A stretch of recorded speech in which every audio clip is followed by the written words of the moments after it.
This podcast contains discussions that may not be suitable for all audiences. Please use caution while listening. 18 plus or parental permission is strongly advised. Hey guys, I'm Rachel. And I'm Nina. And this is Being a Mom Sucks, a podcast about those tough parts of being a mom, partner, and life that no one wants to talk about, and how we are still good moms regardless. Yay, yay. How are you? I'm good. Tired as always. Oof, I know it. I'm glad we still have power. I know, me too. The weather wasn't too terrible. No, it wasn't as bad as I thought it was going to be at all. Yeah.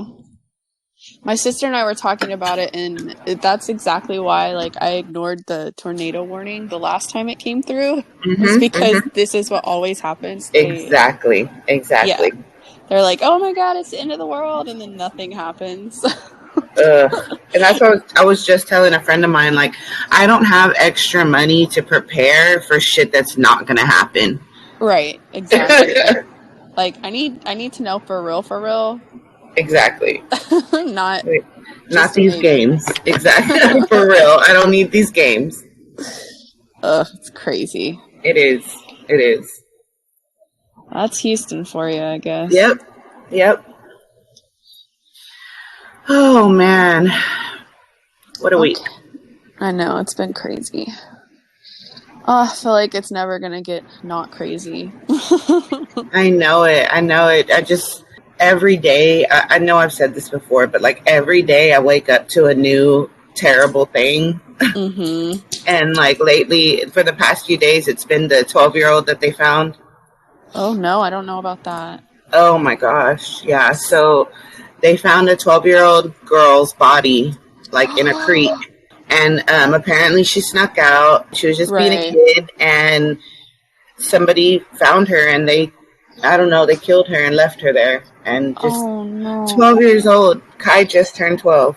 My niece is 12. I can't even imagine. It's just so sad. Yeah, that's terrifying. Right? And it's just every day. I'm sorry to hear that. I hope they find who did that. I can't understand why divine intervention doesn't occur when these things are happening. It says that they caught the guys this morning. Oh, really? Yeah. Man, that's awesome. I really hope that it's the guys and that they get some kind of closure and peace for the family, because that's awful.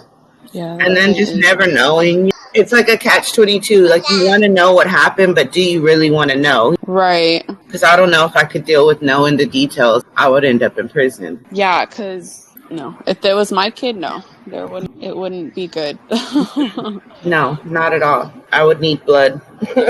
That's have you seen that little clip? I don't know if it's a TikTok or if it's just a reel or something. I'm pretty sure I've seen it on all socials, but they ask all these moms would they kill for their kid, and they're saying no. All the moms are saying no. Why? What? Right? Have you seen that? No.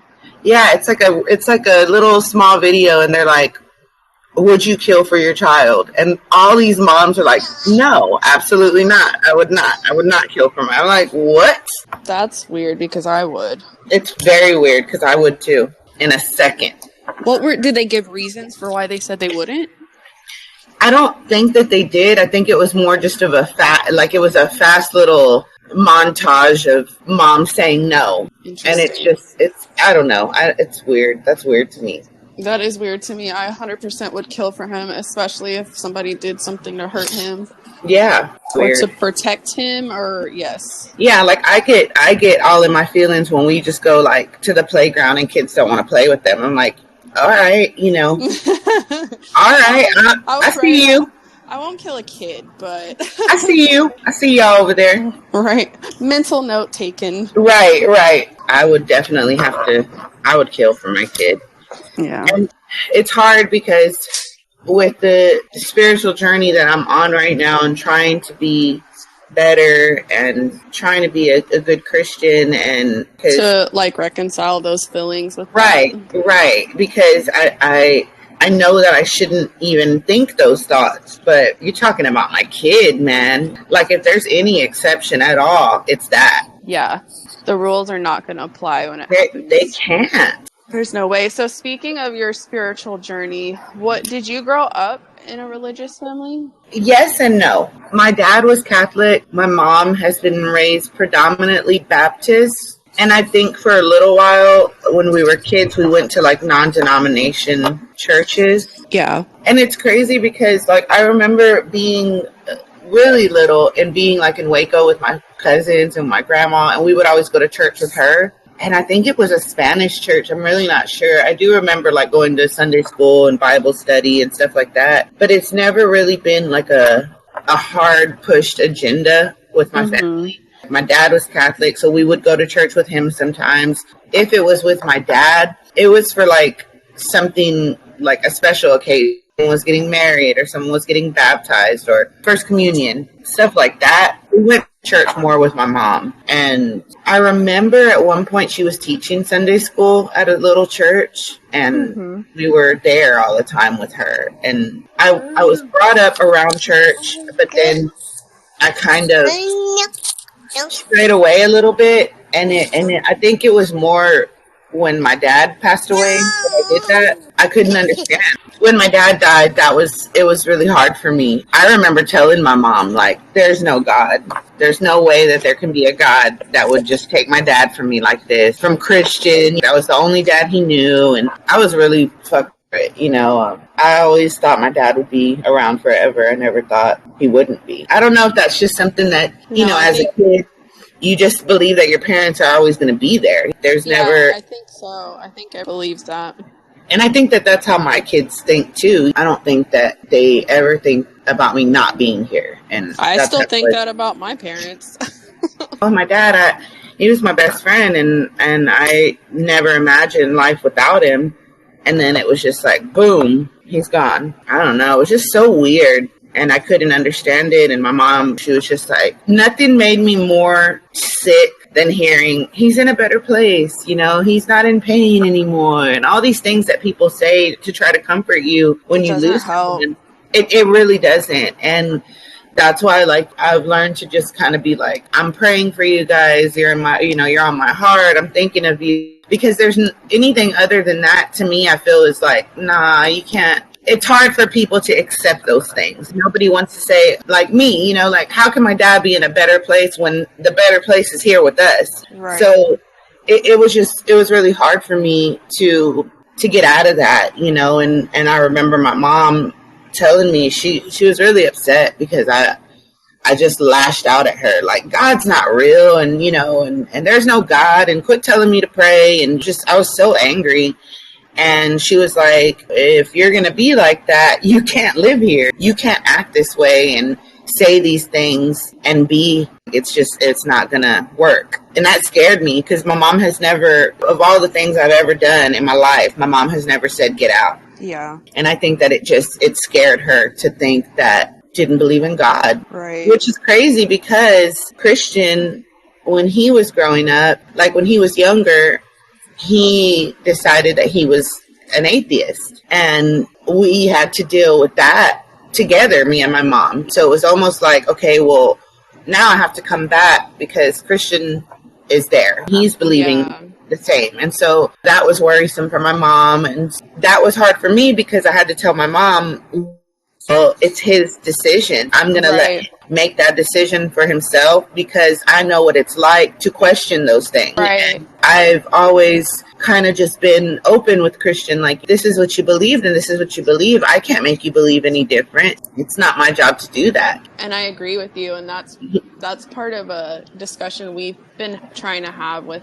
like, our parents and stuff, because I grew up, my dad is Lutheran, my mom is Catholic, and they both very much involved in the church. My mom not as much as my dad, but her family very much involved in the church. And then Zach's family is all Baptist, and they're very much involved in the church. So we've been constantly getting are you going to baptize him, or are you going to church with him, or he needs to know this stuff. And Zach and I are of the mindset that he can choose when he's old enough to learn about this stuff. He can choose what he wants to believe. We don't want to indoctrinate him with something, because I remember growing up and I quote unquote believed that way because that's all I knew. I didn't know anything different, and I just thought it was the way it was. Exactly. And then becoming an adult and facing different issues in your lifetime, different traumas and stuff, I began to question. And then that fucked with me too, because it was like, why am I questioning something that I know is true? And that led to a whole other problem and difficulties that I had with religion and stuff. You want to ask questions, but then it's like, it's hard because me, for example, I want to dive all the way in. I want to jump all the way in and be in it all the way.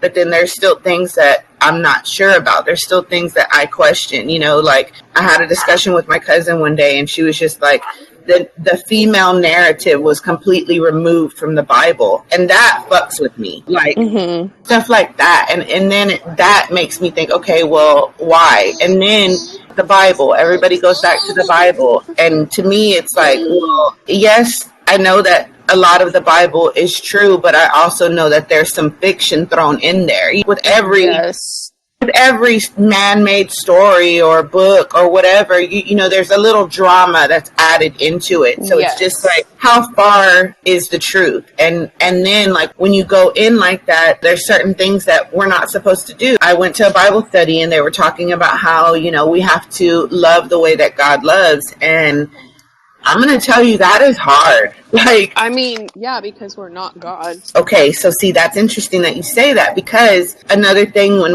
me and my cousin were having this discussion, she was like, well, we are of God, so we are God. It's hard because we're supposed to love and be the way that God is, but it's so hard because we're so far from it. We put so much in between us and God that it's so far to touch. And it seems impossible because I'm like, man, there's no way I could love all my enemies and, do all these things. Like what we were talking about earlier, if someone hurt my kid, I would want them dead. And I'm not supposed to think that. I'm not supposed to. I'm supposed to pray for that person. I'm supposed to hope that God touches their heart. And I know for me personally, like I want instant gratification. I want to know that this person is going to get theirs and we don't have to wait for it. Karma's going to get them. That's not the way that it is. That's not the way that God is. And that's hard. It's hard to accept because you sit there and you question, like when my dad died, I was like, how could God do this to me? How could he take away the one male figure in my life that I could count on? That was it. And now I have to put that trust in someone else and I don't want to. Right. And it's an ongoing battle because I want to be righteous. I want to be a person that someone looks at and they see God in me and they see, oh my gosh, look at this transformation that this person has made. She used to do all these crazy things and now look at her. She's living in the light. God is blessing her. And I want that. I see it in other people and I'm like, man, what is that they have? They're so happy, they're so driven, and it's God. You want these things, but also there's things of the world that hold you back from being that righteous person. It's difficult because it's not that I don't believe in God. Like I always have people thinking like, oh, I'm an atheist or I don't believe in God or like I'm anti-God or whatever. And it's not anything like that. I'm spiritual and I believe there is a higher being. I just don't know for sure yet what that higher being is. And growing up in the churches that I grew up in, it was very difficult for me because it wasn't about love. It was about judgment and looking at the person and saying, oh, well, this and this and this is wrong. And you can't do this and this. And, you go to church and the people there, all they do is sit and judge you and talk about you behind your back. And they weren't good people. Yeah. I'm not saying everybody in our church was bad, but I hear you 100%. Examples were just not okay. And as I got older, it became harder for me to enjoy going to church because of all that, because I went to a church school. So I knew these kids and I knew their parents and I knew their lives at home and how everything just seemed so fake to me. So my issue became not with God, but with the church, the church in general. I don't know. I hear you because I think that's what scares a lot, not scares, but it turns people away from religion is the church. I 100% believe that, because I think that for me, it was the same thing. I would go to church, I'm all tatted up with my, I had a lot more facial piercings at that time. And you do feel a lot of that judgment, and people are looking at you and wondering like what your story is and why are you here? What brought you here? That's not the important question. Yeah. It's weird because I look at churches and how they are now, and it's very different compared to the way it was when I was growing up, trying to go to church or going to church with my mom and stuff. There's a lot more youth in the church. And when I say youth, I don't really mean children, but I mean like people that are our age, younger. Those are the people that are running the churches now. So it's very different. Like I remember, and this is going to sound so silly and petty, but like I used to hate getting dressed for church. Yes, I agree. It would annoy me that I would have to get so dressed up just to go sit down and listen to something that I wasn't even really sure about. Yes. I never liked getting up early and getting dressed. It just sucked. But now when I go to church now, that's not on my mind. I don't think about really it is that I have to get up. I don't think about or stress about what I'm going to wear, because everybody's it doesn't matter. They just want you there. That's the mentality that these churches have now. It's like God is not going to judge you how you show up. He just wants you to come. That has helped me with the church that I'm going to now. It's a very, very small church. I never feel any judgment when I'm there. It's always smiling faces and everyone's just happy to see you. And I always get scared. I still get scared now. Like if I miss a Sunday, someone gonna charge me up. Like, where were you last Sunday? You know what I mean? I get nervous, but no one's ever like that. Everyone's always just like, oh my God, I'm so happy to see you, and I'm so glad you're here. And even like the message, when service is held and they deliver the message, it's so much more easy for me to understand now. And I don't know if it's because I'm an adult and because I've lived through some things, or if it's the way that the pastor delivers the message. And I think that it's a little bit of both, because him and his wife are very, I don't know what the word is, but they just make it to where you can understand it. They put it in today's world so that it makes sense for you. Yes. For me, it's been a little bit easier. And then I also have friends and my sister and my mom and even my grandma that are helping me and guide me and keep me where I need to be. My grandma, one day we were talking and she was saying that she's still learning and there's still things that she's trying to understand in the Bible that she just can't understand. And like she was saying, the end she's like, nobody talks about it. And I want to know. She's like, I want to know about it. And nobody talks about it. And I go, what do you mean? And she goes, no one ever talks about it. Like in church, like they never talk about it. And there's never a message based on right, that or right. describing. Yes. And so I told her, I was like, well, why? Why do you think that is? And she's like, because they don't know. Yeah. Or they're scared. Right. Which, and so, and to hear that from my grandma, kind of like, whoa, my grandmother is admitting that man does not know. And they pretend that they know. Right. And that's another part that you take a few steps back, like, well, wait a minute, because y'all act like y'all know everything else in the Bible. How come y'all don't know this part? I mean, that's all goes with part of the disconnect that I have with them too, is there's things that we don't, like, how could we really know? Because in my mind, yes, the Bible is the word written by man, but it's also a game of telephone. Well, yeah, exactly. It's still written by man, and man is sinful and not perfect. And so we don't know everything. And then further to that, this is us just interpreting everything that they're saying, because they have different language back then and different ways of speaking. So this is us just interpreting everything. And you can almost interpret the Bible however you want to at some point. Exactly. So, and what you said right there, I think is 100%, because I think that a lot of people have adjusted the Bible to fit their own narrative. Yes. Because they figured out a way to do it. And it's like you said, it's really translated however you take it. I never really thought about it until one day my cousin mentioned it, and she was saying back then there were certain things that couldn't be said. So a lot of the Bible is written in code. not everything is literal. And I think that right there is a problem, because a lot of people think that they take everything literally, and it's not all literal. So that creates a problem, and that creates a line where people are like, I'm not sure about this, because that doesn't make sense to me. Exactly, yeah. The crucifixion. What person in the world do you know would just sacrifice their child for people that they don't know, so that they can fuck up every day? Yes. That's so crazy to me. It's not a literal.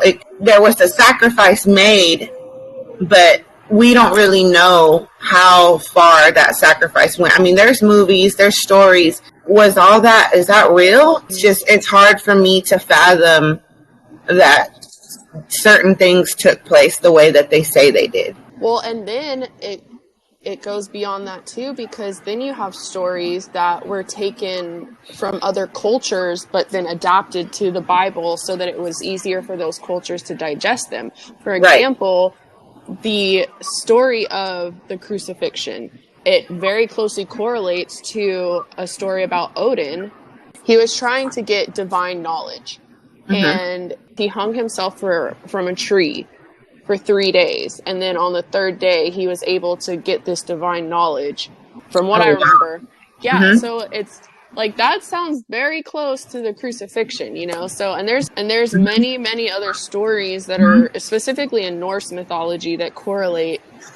And I know it's because when they were trying, back in the day when they were trying to convert people to Christianity, they used their stories, like I said, to make it easier for them to digest it, because it was something they understood, but they changed it to Christian narratives. So for me, I don't know, it's like, I'm not saying that Christianity is wrong. I'm not saying that God doesn't exist. I'm just saying that I don't think that we as a people know. I feel like everybody has a little slice of the pie, and people want to say like, oh, I'm 100% right, or this is the way it is, and I just don't know if I can get behind that with one specific. No, I hear you. And I've had some heated conversations with some friends of mine over our beliefs, and it's like, my friend told me, well, you're just not there yet. And when she said that to me, it kind of, in my mind, I'm thinking, I don't think I'll ever be there where you're at, because with certain things. Right. Because like, for me, like, I know that,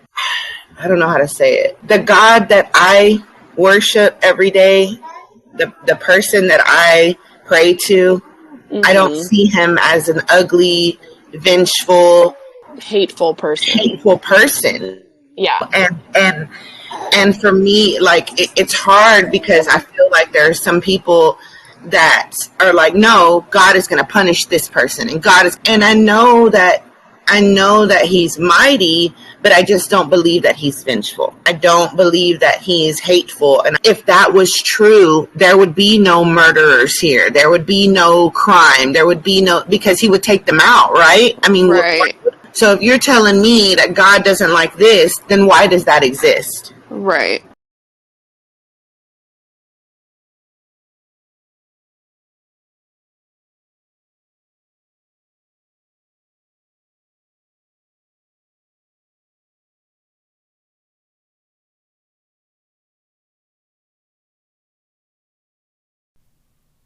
I think this is a good place to pause our discussion for this week. Come back next week for part 2, where we continue to dive deeper into our religion and our spirituality and how it affects our lives and our families. Thank y'all for listening, and we hope you enjoyed this week's episode. We love y'all. Have a great week. Bye.